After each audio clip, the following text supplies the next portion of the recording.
આજે આપણે બનાવીશું ચમચમ મલાઈ સેન્ડવિચ। તો એના માટે આપણે ઇન્ગ્રેડિયન્ટ્સ જોઈ લઈએ।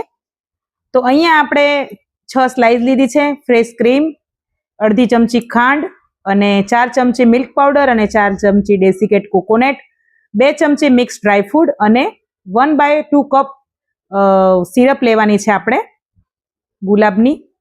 તો અહીંયા જે સ્લાઇસ આપણે લીધી છે એને આવી રીતે રાઉન્ડ શેપમાં કટ કરી લેવાની છે। તમે વાટકી અથવા તો કોઈ તમારી પાસે પડ્યું હોય એવું ઢાંકણું એના વડે પણ કરી શકો છો। નાની મોટી સાઇઝ તમે તમારા મનપસંદ પ્રમાણે રાખી શકો છો। તો બધી સ્લાઇસ બનાવીને રેડી કરી લીધી છે। તો બાકીની પ્રોસેસ ચાલુ કરીશું। 4 ચમચી આપણે જે મિલ્ક પાવડર લીધો છે એને આપણે એક બાઉલમાં એડ કરીશું। 2 ચમચી જેવી ક્રીમ એડ કરીશું। 1 ચમચી પાવડર એડ કરીશું, પાવડર સુગર। મિક્સ ડ્રાયફ્રૂટ લીધા છે મેં અહીંયા 2 ચમચી, એ પણ એડ કરી લઈશું। અને 2 ચમચી જેવું દૂધ એડ કરવાનું। બેટર પતલું ના થઈ જાય એનું ધ્યાન રાખવાનું। જો થીક હોય તો 1 ચમચી દૂધ ફરીથી એડ કરી શકો છો તમે। અને થીક પેસ્ટ બનાવવાની છે। હું અહીંયા થોડુંક એડ કરી રહી છું, અડધી ચમચી જેટલું। અને સરસ આપણે અહીંયાની પેસ્ટ બનાવી લેવાની છે। તો પેસ્ટ બનીને તૈયાર થઈ ગઈ છે, તમે જોઈ શકો છો અહીંયા વિડીયોમાં।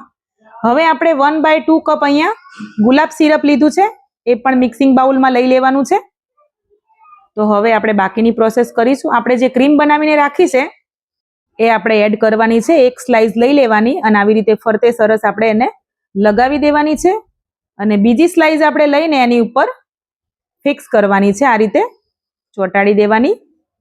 બીજી પણ હું તમને બતાવું વિડીયોમાં। 1 ચમચી આપણે ક્રીમ લઈને આવી રીતે લગાવી દઈશું અને બીજી પણ સેમ પ્રોસેસ આપણે કરીશું। તો અહીંયા આપણે ડેસિકેટેડ કોકોનટ લીધું છે। તો આપણે જે રોઝ સિરપ લીધી છે એમાં ડીપ કરવાની છે। આવી રીતે ચમચી વડે લઈ લેવાની, કાંટાવાળી ચમચી। ડીપ કરીને એક્સ્ટ્રા જે સિરપ છે એને નિતારી લેવાની અને હળવે રહીને આપણે ડેસિકેટેડ કોકોનટ લીધું છે એમાં ડીપ કરી દેવાનું।